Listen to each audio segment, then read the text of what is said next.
Times news channel देखे आप सभी दर्शकों का बहुत बहुत स्वागत है। मैं हूं रमनदीप कौर। इस वक्त की बड़ी खबर आ रही है प्रयागराज से। क्या है पूरा मामला, देखने के लिए बने रहिए हमारे।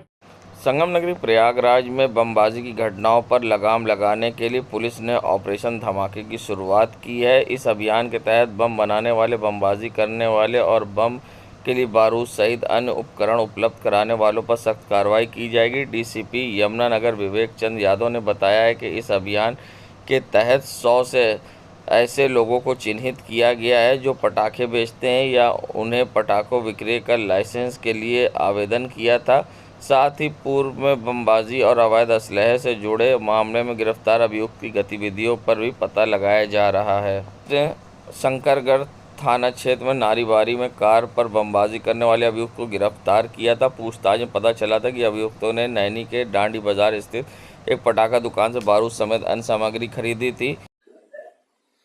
देखिए, कुछ दिनों पूर्व शंकरगढ़ थाना क्षेत्र में एक घटना हुई थी जिसमें एक कार के ऊपर बम फेंका गया था। तो इस घटना का एसओजी और थाना शंकरगढ़ पुलिस द्वारा सफल अनावरण करते हुए जो सभी अभियुक्त थे उनके नाम प्रकाश में लाए गए। जो घटना कारित करने वाले, कराने वाले थे, इसमें कुल 4 अभियुक्तों की गिरफ्तारी भी की गई थी। और इसके बाद जो जहाँ से इन्होंने जिस प्रकार से बम बनाया था उसकी पूरी प्रक्रिया की जांच पड़ताल की गई। उसके पूरे फॉरवर्ड बैकवर्ड लिंकेजेस चेक किए गए। तो उसमें ये प्रकाश में आया कि यहाँ पे डांडी स्थित एक जो कि पूर्व में पटाखा इत्यादि बेचा करते थे, उनसे इन्होंने जो है जो रॉ मटेरियल था, बारूद था, वो खरीदा था। इस व्यक्ति के ये बारूद बेचने वाले व्यक्ति के विरुद्ध में भी सुसंगत धाराओं में थाना नैनी पे अभियोग पंजीकृत किया गया तथा इसके पश्चात एक वृहद अभियान चलाया जा रहा है जिसमें कि सभी ऐसे लोग जो जिनको कभी पटाखा इत्यादि या गन पाउडर इत्यादि से संबंधित कभी कोई लाइसेंस इत्यादि निर्गत हुआ हो या उन्होंने अप्लाई वगैरह किया हो, तो इन सभी का जो है एक फिजिकल वेरिफिकेशन सत्यापन कराया जा रहा है कि कहीं इस तरीके से किसी के पास कोई अवैध भंडारण या इस तरीके से अवैध रूप से उसको खरीदने बेचने की गतिविधियों में तो संलिप्त नहीं है। तो कुल इस प्रकार से करीब 130 ऐसे लोग हैं पूरे यमुनानगर जोन में जिनके ये फिजिकल वेरिफिकेशन की कार्रवाई ये 1 सप्ताह के अभियान में ये कराई जा रही है। और पिछले 2 दिनों में करीब 30 लोगों से अधिक का जो है फिजिकल वेरिफिकेशन संबंधित चौकी प्रभारी एवं थाना प्रभारी द्वारा किया जा चुका है। डीसीपी यमुनानगर विवेक चंद्र के निर्देश के बाद जहां सभी थाना प्रभारी, चौकी प्रभारी अपने अपने क्षेत्र में पटाखों की दुकान और लाइसेंस धारकों का सत्यापन शुरू किया है और पुलिस की इस कार्रवाई से बमबाजी करने वालों में हड़कंप मचा हुआ है। बीते दिनों जहां व्यापारी पर बमबाजी हुई थी और साथ ही ऐसे में कटरा क्षेत्र में भी बमबाजी हुई थी जिसमें एक नारीबारी से पकड़े गए थे तो साथ ही कुछ दीवा गांव से पकड़े गए थे। फिलहाल अब ऑपरेशन धमाका डीसीपी यमुनानगर विवेक चंद के नेतृत्व में शुरू किया जा रहा है। ऐसे में 100 से ज्यादा विस्फोटक की जो दुकानें हैं उन्हें चिन्हित किया गया है जिनका सत्यापन होना है, क्योंकि जो बमबाजी करने वाले हैं इनको विस्फोटक सामग्री कहां से मिलती है ये अपने आप में एक बड़ा सवाल है, जिसको लेकर ये पुलिस ने ऑपरेशन धमाका शुरू किया है। ऑपरेशन धमाका के तहत जो विस्फोटक सामग्री की दुकान है, जो बेचने वाले हैं, जिनके लाइसेंस है, उनकी पूरी तरह से जांच होगी। अगर कोई दोषी जाता है इसमें तो उसके खिलाफ सख्त कार्रवाई होगी। फिलहाल पुलिस ने ऑपरेशन धमाका चालू कर लिया है और जो दहशत फैलाने वाले लोग हैं, जो बमबाजी करते हैं, उनके लिए एक बड़ी चुनौती है। साथ ही पुलिस अब उन पर जो कार्रवाई करेगी वो देखने वाली बात होगी, क्योंकि पुलिस को चुनौती देने वाले इन लोगों के खिलाफ ऑपरेशन धमाके की शुरुआत हुई है और ऐसे में पुलिस की एक बड़ी कार्रवाई अब देखने को प्रयागराज में मिल रही है। विवेक चंद जो डीसीपी है यमुनानगर, उनके नेतृत्व में इसकी शुरुआत की गई है। वीडियो जर्नलिस्ट सामू कुशवाहा के संग सैयद मोहम्मद आमिर, प्रयागराज। ज्ञानवापी मामले में आज इलाहाबाद हाईकोर्ट में सुनवाई हुई। राखी सिंह की तरफ से दाखिल याचिका में अब अगली सुनवाई 4 जुलाई को होगी। इस मामले में इलाहाबाद हाईकोर्ट में सुनवाई होनी है जिससे ज्ञानवापी वजूखाने परिसर के एएसआई सर्वे को लेकर महत्वपूर्ण निर्णय लिया जा सके। इस मामले में वाराणसी जिला जज की कोर्ट में सिविल रिवीजन दाखिल की गई थी जिसमें ज्ञानवापी वजूखाने परिसर में एएसआई सर्वे की मांग की गई थी। वाराणसी जिला जज के फैसले के खिलाफ मामला अब इलाहाबाद हाई कोर्ट में पहुंचा है। 4 जुलाई को होने वाली सुनवाई में जस्टिस रोहित रंजन अग्रवाल की बेंच में महत्वपूर्ण निर्णय लिया जा सकता है। इस सुनवाई में ज्ञानवापी वजूखाने परिसर के एसआई सर्वे के भविष्य का पता चलेगा। और ऐसे में क्या कुछ कहना है अधिवक्ता सौरभ तिवारी का इस पूरे मामले पर, आइए दिखाते हैं आपको। ज्ञानवापी मामले में लगातार सुनवाई जारी है और ऐसे में ज्ञानवापी के जो वजू खाने के परिसर की सर्वे की मांग है उसको लेकर राकेश सिंह के द्वारा निचली अदालत के आदेश को हाईकोर्ट में लेकर पहुंचे थे। सौरभ तिवारी अधिवक्ता है हमारे साथ, हम उनसे बात कर लेंगे। आपने जो ज्ञानवापी के वजू खाने की परिसर के सर्वे की मांग की थी उस पर भी आज सुनवाई हुई है। क्या सुनवाई हुई है, किसकी बेंच में हुई, क्या आज हुआ? देखिए, जो ज्ञानवापी परिसर का जो कथित वजूखाना है उसके सर्वे का हमारा डिमांड था शिवलिंगम छोड़ के, क्योंकि शिवलिंगम वाला मामला ऑलरेडी ऑनरेबल सुप्रीम कोर्ट के सामने पेंडिंग है। तो साइंटिफिक सर्वे होता तो उससे ये फायदा है कि हिंदू मुस्लिम की बात नहीं है, बात है कि सही तथ्य निकल के आएंगे, ये एक इशू है। तो आज उसको सुनवाई थी कोर्ट नंबर 9 में। तो आफ्टर लंच 2:30 बजे इन चैम्बर हियरिंग हुई और प्लीडिंग जो है ऑलरेडी काउंटर मुस्लिम पक्ष की तरफ से आ चुका है, जो राकेश सिंह का सिविल डिवीजन है, और प्लीडिंग कंप्लीट है। लेकिन चूंकि प्लेसेज ऑफ वर्शिप एक्ट उसमें पीआईएल नंबर 1246/2020 का जो है अश्विनी उपाध्याय का केस है, तो उसमें प्लेसेज ऑफ वर्शिप एक्ट में अभी ऑनरेबल सुप्रीम कोर्ट ने किसी भी सर्वे को लेके इंटरिम इफेक्टिव ऑर्डर पे स्टे लगा रखा है। तो दैट्स वाई वो ऑनरेबल हाईकोर्ट प्रोसीड आज फिर नहीं मेरिट पे बात हो पाई, और इन चैम्बर हियरिंग में बात यही हुई कि ऑनरेबल सुप्रीम कोर्ट का जो है ऑर्डर है वो स्टिल इफेक्टिव है। तो ऐसे में तो कुछ प्रोसीड हो नहीं सकता। तो फिर 4 जुलाई का आफ्टर वेकेशन 4 जुलाई का जो है डेट लगा है इसमें। और जो कनेक्टेड मामला है 1991 के सूट में, जो राकेश सिंह के सूट से कनेक्टेड है, उसमें भी साथ में हियरिंग चल रही है। तो उसमें भी अभी काउंटर उस वाले कनेक्टेड पिटीशन में आया नहीं है मुस्लिम पक्ष का, जबकि last time order honourable court का हुआ था। तो उसमें भी पॉइंट आउट उनके काउंसिल ने, जो दूसरे कनेक्टेड पिटीशन के हैं हिंदू पक्ष के, उन्होंने उसको पॉइंट आउट किया। तो कोर्ट ने फिर से उसको ऑर्डर के लिए। क्या वजह है मुस्लिम पक्ष जो डिले कर रहा है, क्या इसकी वजह है कि नहीं दे रहा? देखिए, उनका तो डिले करना ही बनता है, क्योंकि उनके पास कुछ है नहीं एक्चुअली में। वो तो मंदिर तो है, इसमें डिस्प्यूट की कोई बात ही नहीं है, बट रूल ऑफ लॉ है, इंडिया है, तो उनको ये लग रहा है कि डिले करें जितना डिले कर सकते हैं। और जब आदमी जब चीजें लगती हैं कि हाँ हमारे पक्ष में नहीं है, तो कोर्ट प्रोसीडिंग में डिले बहुत बड़ा टैक्टिस है। और अब तो ऑनरेबल सुप्रीम कोर्ट का जो ऑर्डर है बहुत बड़ा गार्ब है, under the garb of it, तो वो तो court proceed, honourable court proceed कर नहीं सकती। बट काउंटर के लिए कोई रोक नहीं है, जवाब में लेन देन के लिए कोई रोक नहीं है, इफेक्टिव ऑर्डर कोर्ट नहीं पास करेगी, बस इतना है। तो उनका एक टैक्टिस हो सकता है, बट आज कोर्ट ने तो कहा कि भाई काउंटर जो कनेक्टेड पिटिशन है सेम कॉज ऑफ एक्शन है, सेम प्रॉपर्टी है, तो उसमें आप काउंटर जमा। किसकी कोर्ट में सुनवाई हुई और अगली सुनवाई कब? ऑनरेबल जस्टिस रोहित रंजन अग्रवाल साहब की कोर्ट में सुनवाई हुई, और नेक्स्ट डेट जो है 4 जुलाई इसमें सुनवाई हुई। ये हमारे साथ थे अधिवक्ता सौरभ तिवारी। जिस तरह से उन्होंने बताया कि मुस्लिम पक्ष के पास तथ्य नहीं है, वो डिले करने के अलावा उसके पास और कोई काम नहीं है। फिलहाल सुप्रीम कोर्ट का जब तक आदेश नहीं आता था, क्योंकि स्टे है इस पूरे मामले पर सर्वे को लेकर, तो जब तक उनके आदेश नहीं आते सुप्रीम कोर्ट, इसके बाद पूरी तरह से कोई भी हाई कोर्ट इस पर फैसला नहीं दे सकता है। मगर सवाल जवाब इसमें जारी रहेगा, क्योंकि इस पर कोई रोक नहीं है। और इस पूरे मामले पर अब 4 जुलाई को सुनवाई होगी। वीडियो जर्नलिस्ट सामू कुशवाहा के संग सैयद मोहम्मद आमिर, प्रयागराज। मौसम विभाग ने यहाँ येलो अलर्ट जारी किया है, उसके बाद प्रयागराज में भी इसका असर देखने को मिला है। सुबह और शाम यहाँ मौसम सर्द हो जा रहा है। मई के महीने में जहाँ लू के थपेड़े होते थे, वहाँ मई के महीने में प्रयागराज में सर्द हवाएं चलती दिखाई दी। शाम को मौसम में बदली छाई और साथ ही तेज़ हवाओं के संग आंधी चलती दिखाई दी, जिससे लोगों को गाड़ी रोककर इंतज़ार करना पड़ा। गाड़ी चलाने में मुश्किल का सामना करना पड़ा। तेज़ हवाओं के संग आंधी और हल्की बूंदें भी प्रयागराज में गिरी। बता दें, अब येलो अलर्ट का असर प्रयागराज में देखने को मिल रहा है। फ़िलहाल जिस तरह से मौसम ने अचानक करवट मिली है, गर्मी से लोगों को राहत ज़रूर मिली है, मगर जिस तरह से बारिश के लिए अलर्ट किया गया है, अब देखना होगा किस तरह से प्रयागराज में भी बारिश होती है या नहीं। संगम नगरी प्रयागराज में भी येलो अलर्ट का असर देखने को मिल रहा है। बता दें, मौसम विभाग ने जहां येलो अलर्ट जारी किया है, साथ ही उनका कहना है कि 5 दिनों में बारिश हो सकती है। फिलहाल इसका असर अगल बगल के जिलों में देखने को मिला है, जहां फतेहपुर व अन्य क्षेत्रों में बारिश हुई है।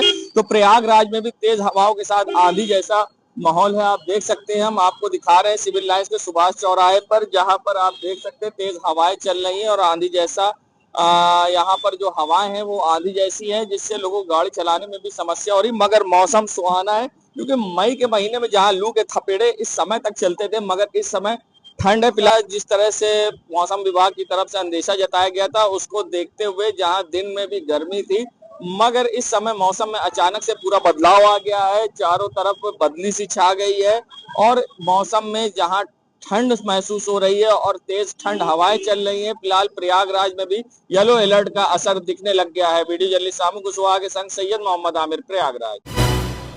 संगम नगरी प्रयागराज में प्रयागराज वासियों के लिए अब खुशखबरी की खबर ये है कि क्रिस्टल डायग्नोसिस के द्वारा पहली पेट स्कैन मशीन प्रयागराज में लगी है। ये पेट स्कैन मशीन डिजिटल है और सबसे ख़ास बात इसकी ये है कि ये किसी भी बीमारी को और दूसरी मशीनों से पहले डायग्नोस करती है। और ख़ास बात ये भी है कि अब जो दूसरे शहर जाना पड़ता था और लंबी कतारें लगानी पड़ती थी, नहीं लगानी पड़ेगी। अब प्रयागराज में ही आज इसका उद्घाटन हुआ है। बता दें, प्रेस वार्ता करते हुए डॉक्टर अविरल सक्सेना ने बताया इसके बारे में कि किस तरह से वे यहाँ के वासियों के लिए ये मशीन लाए हैं और साथ ही उन्हें किस तरह की सुविधाएं मिलेंगी, चाहे वो कैंसर हो, ट्यूमर हो, हृदय रोग हो, पेट हो, मस्तिष्क विकार के निदान के लिए ये मशीन काफ़ी उपयोगी है। और सबसे ख़ास बात ये है कि पूरे प्रदेश में सबसे पहली ये डिजिटल मशीन है जो कि प्रयागराज में लगी है। और साथ ही स्ट्रेची रोड पर मारुति शोरूम के सामने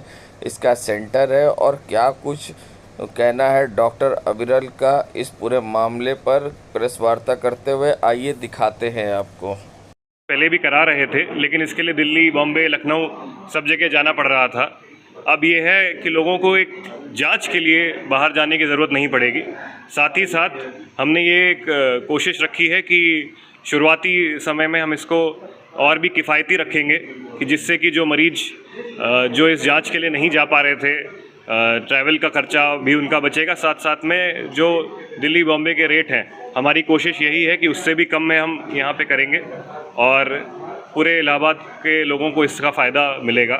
और मैं आपको बता दूं कि जो बड़े बड़े इंस्टीट्यूशन है, जैसे KGMC है, टाटा मेमोरियल हॉस्पिटल है, इसमें 3-3, 4-4 महीने वेटिंग होती है, जिसके चक्कर में लोग रह जाते हैं। तो अब उन्हें दिक्कत नहीं आएगी, वो समय पे जांच कराएंगे तो समय पे इलाज करा पाएंगे। अच्छा, बाकी मशीनों से इसमें क्या अंतर है? किस तरह से बीमारियों को डायग्नोस करता है? कितना ये लाभदायक होगा? सिटी स्कैन, MRI पहले ही ऑलरेडी है, तो इसका क्या खास है? बाकी मशीनों से इसका ये फ़र्क है कि बाकी मशीनें एनाटमी को बताती हैं, जो कि शरीर की रचना को, ये फिजियोलॉजी बताती है, मतलब कितनी तेज़ी से आपका ट्यूमर या कितनी तेज़ी से इन्फेक्शन बढ़ रहा है और कहाँ कहाँ पे है, सब आपके MRI CT स्कैन से पहले बता पाती है कि ये कितनी जगह पे है। और ये एक होल बॉडी जांच होती है। तो सबसे बड़ी बात ये है कि आपको एक स्कैन में पूरी सर से लेके पैर तक पूरी बॉडी की जांच हो जाती है। तो कहीं पे भी ट्यूमर है, कहीं पे भी इन्फेक्शन है, वो तुरंत पिक हो जाएगा और कितनी तेज़ी से बढ़ रहा है वो भी आपको मालूम चल जाएगा। डिजिटल मशीन के बारे में बताइए। और हमने यहाँ पे इलाहाबाद में जो मशीन लगाई है, ये डिजिटल पेट CT है, जो कि इलाहाबाद की पहली, लेकिन पूरे स्टेट की सबसे एडवांस्ड मशीन है। पहले एनालॉग मशीन आती थी जिसमें स्कैन में करीब 20 से 25 मिनट, किसी में आधा घंटा लगता था। हमारी मशीन में 10 मिनट से कम में स्कैन हो जाता है। साथ ही में और बेहतरीन स्कैन होता है, जिसमें आपके छोटे से छोटे लीजन, जिसे ट्यूमर की सेकेंडरी भी बोलते हैं, वो पिक हो जाते हैं उसमें। मैं डॉक्टर अविरल Saxena, MD nuclear medicine, crystal diagnostics से आपके आया हूँ। ये सुविधा है क्या? जी। अभी जैसे हमने इनफॉर्मली आपको भी बताया था, एक बार फिर से उसी बात को कह दें कि अब हम नाम नहीं लेंगे कि किस पेशेंट की वजह से ये काफ़ी तकलीफ़ हुई, कि अगर इनका पहले पेट स्कैन हो जाता तो शायद कुछ बेहतर होता। लेकिन एक बार तकलीफ़ हुई इस बात की कि भाई पेट स्कैन होना चाहिए और अवेलेबिलिटी प्रयागराज में भी होनी चाहिए। तो करीब 5 साल पहले इसको लेके ये ख्याल आया कि चूँकि पेट स्कैन को इंटरप्रेट करने वाले लोगों की बहुत शॉर्टेज है, तो बेटा हमारा MBBS कर रहा था, MBBS करके आया था, तो उसको हमने कहा कि भाई आप न्यूक्लियर मेडिसिन से करो ताकि इलाहाबाद को हम लोग पेट स्कैन दे सकें और इससे कई लोगों की जान भी बचेगी।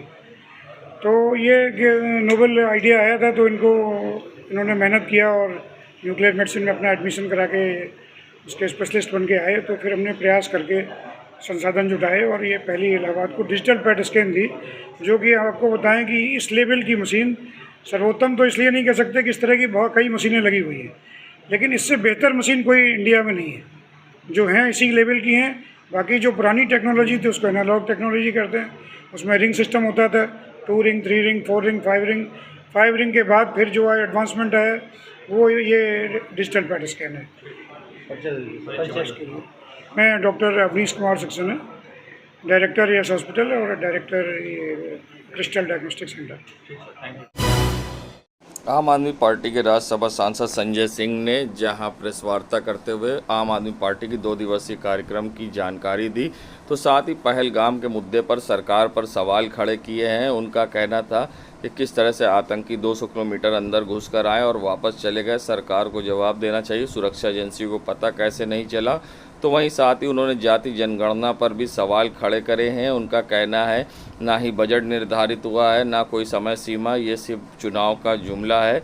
और साथ ही उन्होंने बेरोजगारी के मुद्दे पर भी सरकार को घेरा है और क्या कुछ कहा है, आइए दिखाते हैं आपको आम आदमी पार्टी के राज्यसभा सांसद संजय सिंह का क्या कुछ कहना है। राज्य में आम आदमी पार्टी का 2 दिवसीय संकल्प शिविर चल रहा है। इसमें हम लोगों ने संगठन विस्तार से लेके 8 प्रांतों में जो आम आदमी पार्टी का संगठन है वहां पे कार्यकर्ता सम्मेलन आयोजित करना, गांव-गांव में संगठन निर्माण करना,